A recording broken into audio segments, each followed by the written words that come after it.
Salve, rapaziada. Estamos aqui falando do podcast da UVA. No episódio de hoje, a gente vai abordar quais são os limites para o que o computador pode fazer. Eu me chamo Bruno e eu vou passar para os demais convidados. Opa, sou esse convidado especial, José Carlos. E eu sou o terceiro convidado, Fernando Miguel. O primeiro ponto que a gente tem que parar para pensar é que a cada dia os computadores estão ficando cada vez mais potentes, né? Tem até a lei de Moore, que fala dos processadores que estão se tornando cada vez mais potentes a cada 18 meses, que é até evidenciado, né? Mas E, Sim, também, exatamente a cada 1 ano e meio, né? Eles dobram a sua potência de computacional. tipo, com isso a gente. Será que com isso a gente vai poder fazer o que quiser no computador? pelo menos foi o que eu achei, né, velho? Antes de entrar no curso, eu queria resolver qualquer tipo de problema, independente da ordem dele. Pois é, mas a gente fica pensando, né, velho? Será que não tem limite para a computação? Limite do que um computador pode fazer? Será que no futuro a gente vai conseguir resolver todos esses problemas que a gente pensa que vai dar para resolver? É, praticamente, será que no futuro vai ser só o cyberpunk? Vai ser tudo tecnológico e tudo que você vai querer fazer, você vai conseguir fazer com o computador? Mas você nem precisa ir tão longe assim, José. Se você for parar a pensar sobre um filme, não sei se você conhece, chamado Jogo de Imitação, ele Isso se não. passa no, na época da guerra, né? Que 1986, mais ou menos. Isso. Que o personagem principal do filme, ele tá tentando realizar a decodificação das mensagens nazistas, né? E para Uhum. isso, ele desenvolve todo um aparato para conseguir fazer isso. Não sei se você lembra. E basicamente também a construção desse aparato que ele construiu nesse filme se baseou na verdade em uma sequência de passos lógicas, né? Que tem instruções a cada passo. E essa definição é a definição de algoritmos, né? É isso que É, aquela máquina fazia. definição de instrução mais informal, né? Mais do Sim. dia a dia. Mas será que essa definição aí de informal, né, digamos assim, de algoritmo, será que é a mesma utilizada pelos computadores? Dá para se pensar, será que daria para construir um computador com essa definição informal de sequência de passos lógicos? Eu acho que não, né? Porque um computador ele precisa mais de que disso para fazer um algoritmo. Por exemplo, vamos pegar o caso do século passado, que um matemático chamado Hilbert propôs um problema para um algoritmo descobrir se um polinômio tem as raízes inteiras ou não. Eles não, até 1970, quando ainda não existia uma definição formal de algoritmo, ninguém conseguiu descobrir se esse algoritmo que ele propôs, né? Sim, até não surgia a ideia do realmente do que é um algoritmo, uma definição formal do algoritmo, não deu para descobrir se o algoritmo se o problema dos polinômios eles tinha uma resolução ou não, né? Só foi possível determinar que esse problema não possui algoritmo depois que Turing e Church, né, deram a definição deles de algoritmo. A definição de Turing e de Church baseou-se em modelar uma forma, né, que computa-se um problema com a limitação de que o algoritmo, né, é um conjunto preciso e ordenado de passos executáveis que definem um processo finito. Mas a forma que eles modelaram e definiu essas limitações foi diferente. Bom, já a forma que o Alonso Church ele definiu esses processos, ele foi com o cálculo lambda, né? O cálculo lambda ele é uma coleção de diversos sistemas formais baseados em notação para funções. E ele fez isso com o intuito de capturar os aspectos mais básicos da maneira pela qual operadores ou funções elas podem ser combinadas para formar outros operadores. O cálculo lambda, ele trata-se de uma linguagem ele trata-se de uma linguagem expressiva e ela é suficientemente poderosa para expressar todos os programas funcionais. E assim ela consegue e por conseguinte, né, por ela conseguir fazer isso, ela consegue fazer isso com todas as funções computáveis. Isso significa que com a boa implementação do cálculo lambda, pode-se implementar qualquer linguagem funcional através da implementação de compilador do cálculo lambda. Enquanto o Church não, né? O Turing, ele, ele se baseou mais em um modelo teórico de computador, que se restringia apenas aos aspectos lógicos de como funcionava, como memória, estado, transições, e não na implementação em si. E o modelo da máquina de Turing, né, que como a gente chamou, ele supõe uma memória ilimitada, infinita, que é representada por uma fita. Uma fita tipo aquelas de filme antigo. VHS, Tipo isso VHS é daí. filme antigo. Aí essa fita, ela tem uma cabeça, que é tipo aquelas cabeças de vinil, pode ler e escrever símbolos. Os símbolos, no caso, é do problema, né? Você tem os símbolos do problema e os símbolos da fita. Os símbolos da fita pode ser mais do que o que tem no problema, né? Aí você pode se mover sobre a fita com essa cabeça. Aí, inicialmente, a fita contém somente a cadeia de entrada, que no caso é a palavra do meu problema, as coisas do meu problema. Está em branco em todo o restante. E se a máquina precisar de armazenar alguma informação enquanto ela computa o problema, ela pode escrever essa informação sobre a fita. Aí ela também é capaz de ler a informação que ela escreveu, porque a máquina pode mover sua cabeça de volta sobre a posição onde a informação foi escrita. Aí, com isso, a máquina continuava a computar até que ela decide produzir uma saída. Mas tem casos também que ela pode não encontrar produzir uma saída e computar para sempre, né? E só depois que o Alan Turing que ele provou isso, a equivalência entre a máquina de Turing e cálculo lambda, em termos de computabilidade, pôde ser possível essa junção dessas duas ideias e resultou na tese de Church-Turing, que aí através dela pode ter a resolução do algoritmo Décimo da problema de Hilbert. sim, dos polinômios, isso, exatamente. Que aí pode determinar que ele é um problema indecidível, né? É, até de Josh Turing ela é interessante. E porque ela juntou os dois e acho melhor a gente especificar mais a fundo essa tese. Sim, mas voltando no assunto de máquina de Turing, elas conseguem resolver qualquer algoritmo? Não exatamente, mas para entender melhor isso temos que entender a definição formal de uma máquina de Turing. A tese de Josh Turing ela acabou se baseando mais de Turing e pegou a parte que o Church desenvolveu sobre as funções.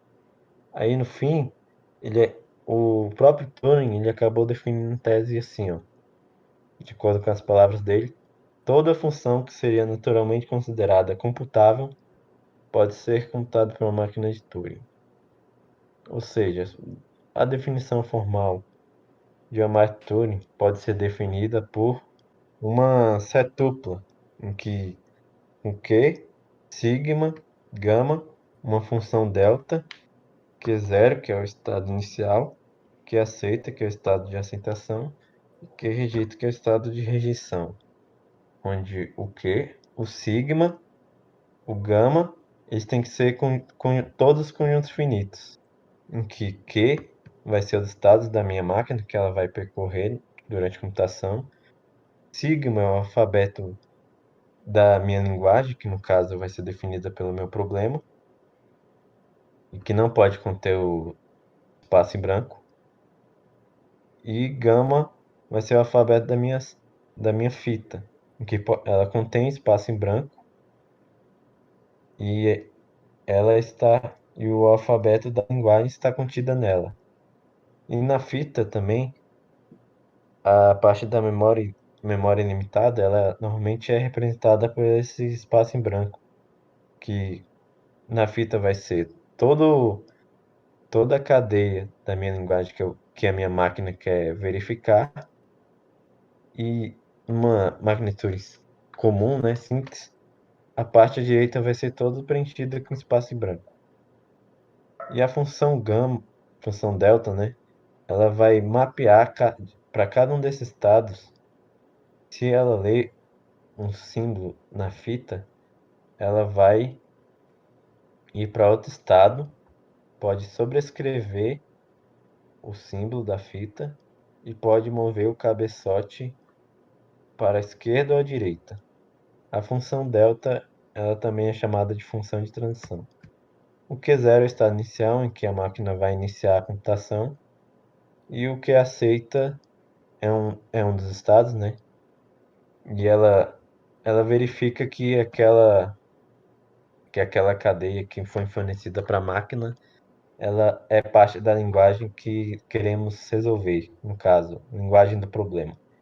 E o que rejeita, ela vai rejeitar caso não seja a linguagem do problema. Se você notar na definição da máquina de Turing, se a máquina não entrar no estado de aceitação, nem no de rejeição, ela pode ficar computando para sempre.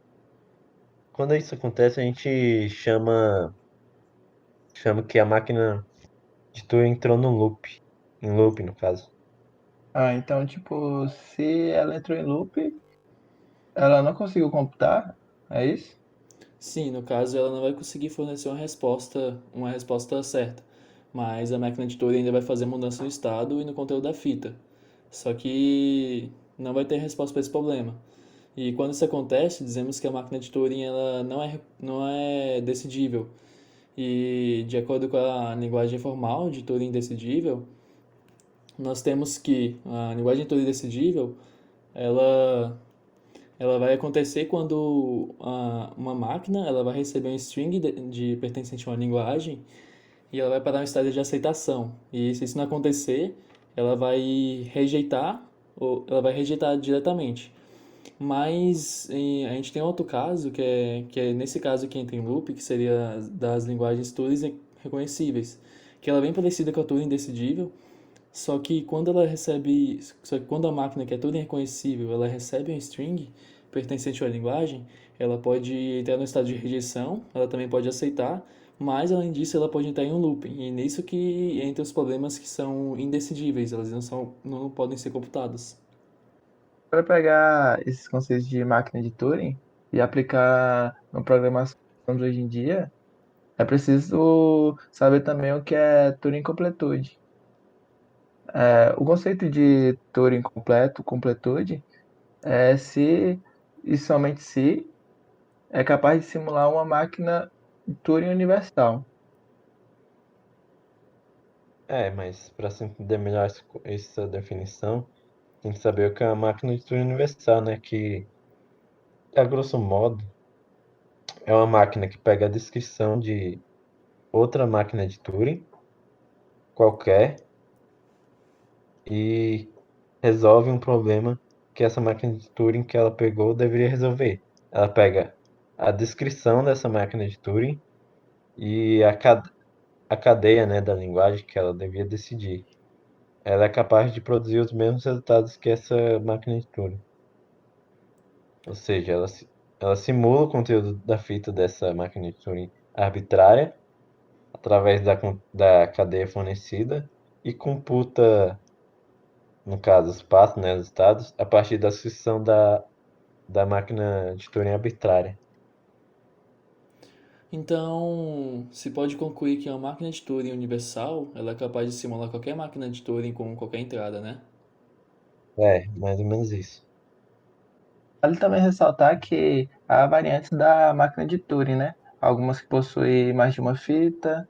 E essas máquinas de Turing, elas também conseguem ser Turing completas? Se você pensar que as máquinas com mais de uma fita, né, que normalmente são as variantes, elas possuem múltiplas máquinas de Turing de uma única fita, é possível você fazer a correlação que elas também são Turing completas.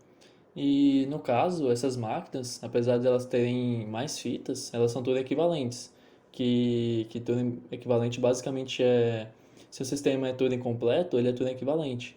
E se somente se toda função que o sistema for capaz de computar, uma máquina de Turing também é capaz de computá-la. Ou seja, o sistema Turing completo e uma máquina de Turing reconhece a mesma classe de linguagens. É basicamente isso que é uma Turing equivalência, né? Sim, Pior que eu tava com isso na cabeça, só que eu não conseguia lembrar o nome. Praticamente tudo que a gente falou se trata de robustez do modelo de Turing.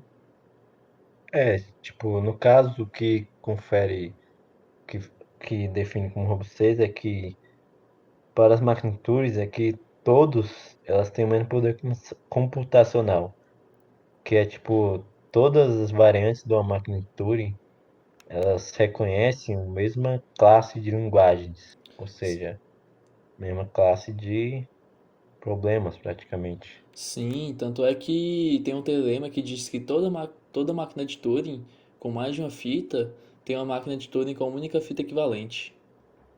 É, mas daí é, se você perceber que uma máquina de Turing com múltiplas fitas, ela também possui uma máquina de Turing com única fita, é fácil você perceber isso. Tipo, se a máquina de Turing com uma só fita delimitar o conteúdo de cada fita com um símbolo, sei lá, Sharp, C Sharp, não, é jogo da velha. E, tipo, colocar, manter um registro do cabeçote de cada uma dessas fitas, com um pontinho em cima do símbolo que ela tá em cima, ela já é capaz de simular uma máquina de Turing que tenha múltiplas fitas, né?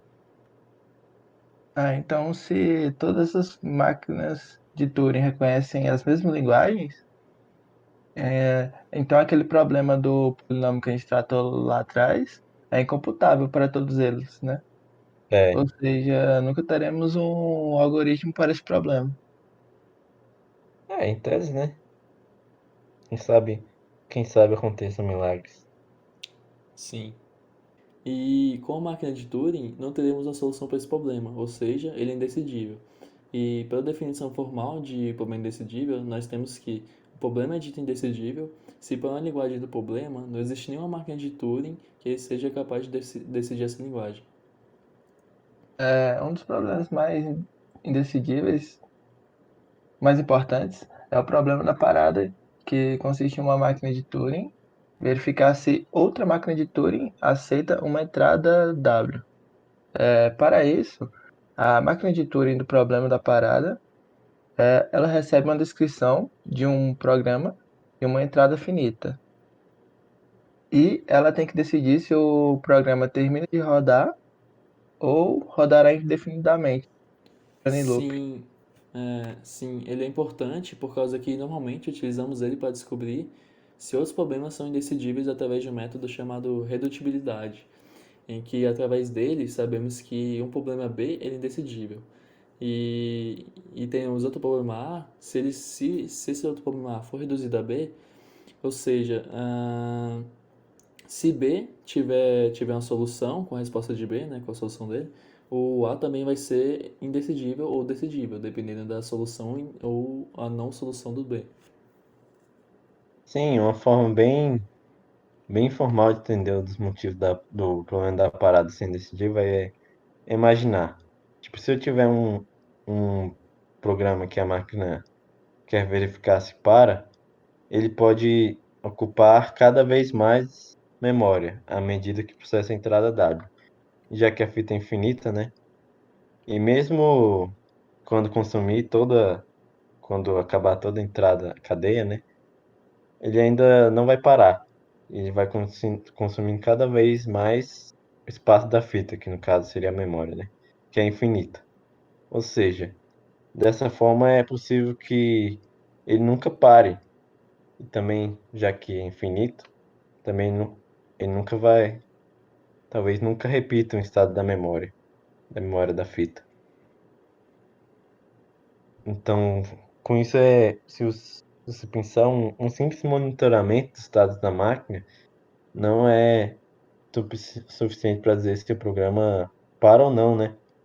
Sim, e ele também é importante porque desde que Turing formulou a tese dele, um ano depois ele já conseguiu provar o problema da parada que ele é indecidível, né?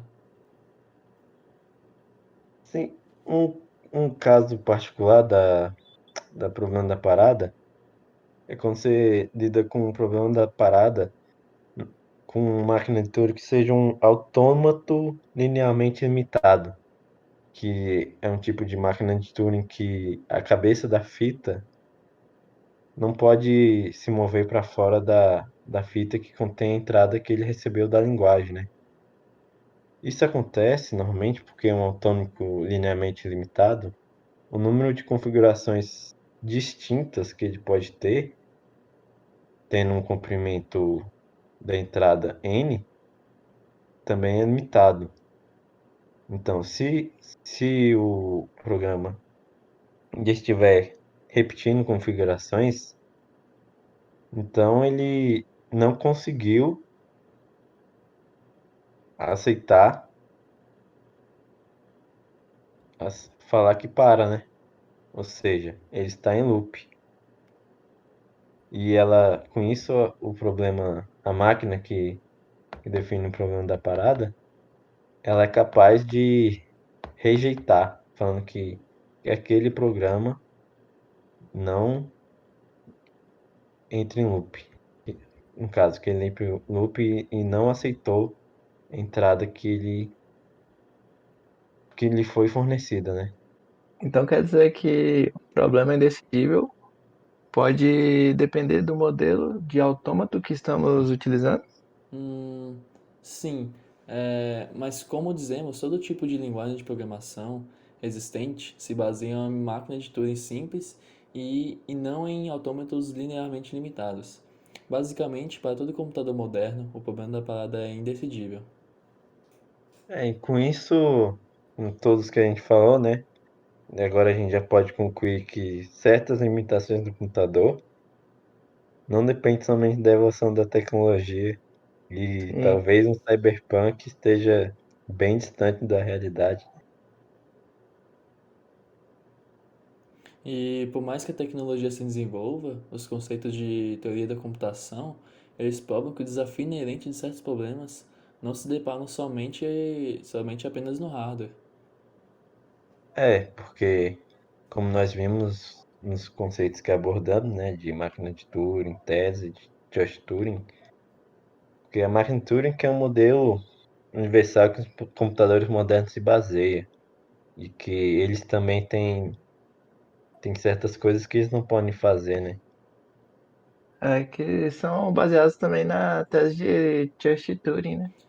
Uhum, sim, e também é importante os conceitos de Turing indecidibilidade e reconhecibilidade, que nos permitem dizer até onde a máquina de Turing é capaz de computar.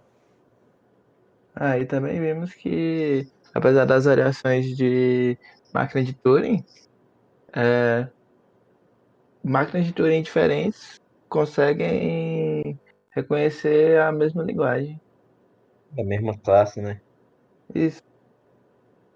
Tipo, além disso, temos que certos problemas indecididos para máquinas de Turing,